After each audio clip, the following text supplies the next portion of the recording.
stands with the taxpayer. And so if we are aggressive in each and every one of these elections, not only incumbent re-election, but also going ahead in open seats and challengers to several incumbents who we think are challenged on the Republican side, Vitter in Louisiana, Burr in North Carolina. Even I just met with Roxanne Conlon, and I think she can make a real challenge to Chuck Grassley, who's never really had a race. And so, but she is going to have to make the contrast, and she's on the verge of establishing exactly that, as well as identifying herself. Secondly, Republicans have real challenges in this election. For all the midterm election history that creates a challenge for the president's party, you know, just about every election that they have in primaries, they have contested primaries. And several of them are serious. Some of them are driven ideologically. Many of them are with individuals that have real resources, monies on the table, engaged in those primaries. Those debilitate the quote-unquote mainstream Republican candidate in a way that undermines their electability in the general election. What do I mean by that?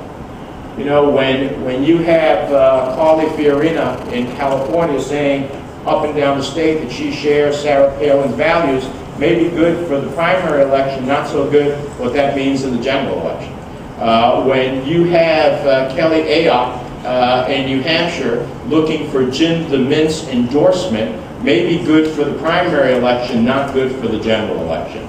They rejoice in the Tea Partiers and the birthers and others in the last year in the town hall meeting. Those very same entities are turning against them internally and driving their quote-unquote mainstream candidate further and further to the right, outside of the mainstream of the political spectrum for the general election. It is costing them money, it is moving them ideologically, and it is a real challenge to them.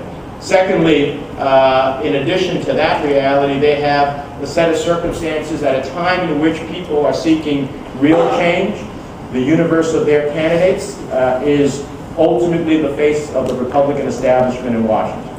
You know, they have Rob Portman, Bush's OMB director, trade ambassador in Ohio. I hate to have to make the case to Ohioans who have record unemployment, mainly driven by a lot of their trade policies, mainly driven by their economic policies, to carry that albatross around my neck. I hate to have to be Dan Coates in Indiana explaining why North Carolina is a better place than where I want to be the United States Senator from, and having a whole history of you know, being a lobbyist. I hate to be Rob Simmons in Connecticut, should he ultimately survive Linda McMahon, and I can go through a list of others. So they have, even in the context of midterm election opportunity, chosen a universe of candidates that ultimately, I think, speak poorly for them if they succeed in the general election. And finally, you know, it just seems to me that we have to keep reminding the electorate as we create that contrast and the choice, who brought us to where we are today. It's a constant repetition. It is a constant engagement. I do it on the phone during my call time all of the time as I speak to people across the country. They are somewhat exasperated. I understand that.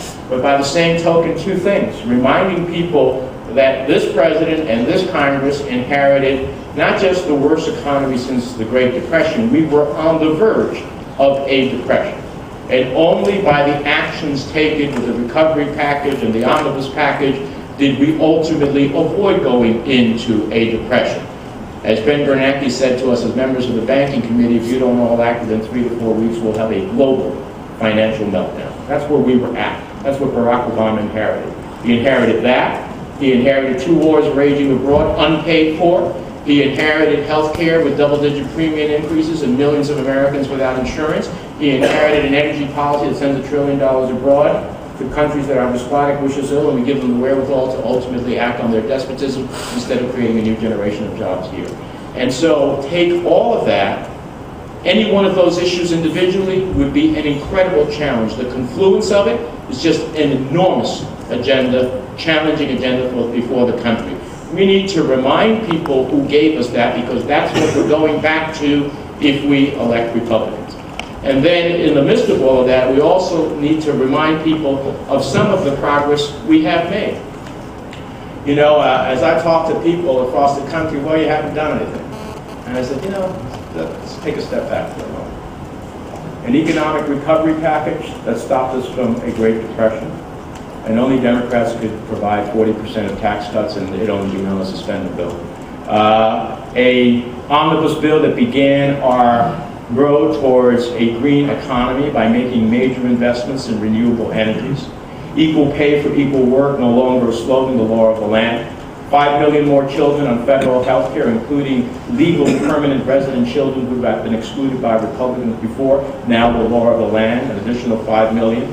FDA control of tobacco, a 20-year landmark fight, now the law of the land. Credit card reform legislation, something I personally was involved with in the House before I came to the Senate, a 15-year battle, now the law of the land. The greatest preservation of open space in a generation in the Public Lands Bill, now the law of the land, and I could go on and on. Does that mean that we are satisfied? Absolutely not. But in 1 year, that record of legislative accomplishments, because of Democratic majorities working with this president, makes a difference in millions of lives and made a difference in where this country is headed. We need to remind people about who brought us here, what we did, what we're going to do, and if we do that and frame this contrast, we will have success this November. Thank you very much. And